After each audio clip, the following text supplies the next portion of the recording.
వల్లే ఈ రాష్ట్రపు సంక్షేమం సత్యం నిత్యం సఫలం.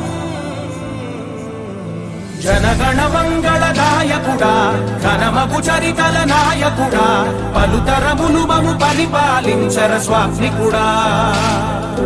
నవయుగ మేధో సైనికుడా, సమయము తెలియని సేవకుడా, యువ నవ్యాంధ్రకు ప్రగతిని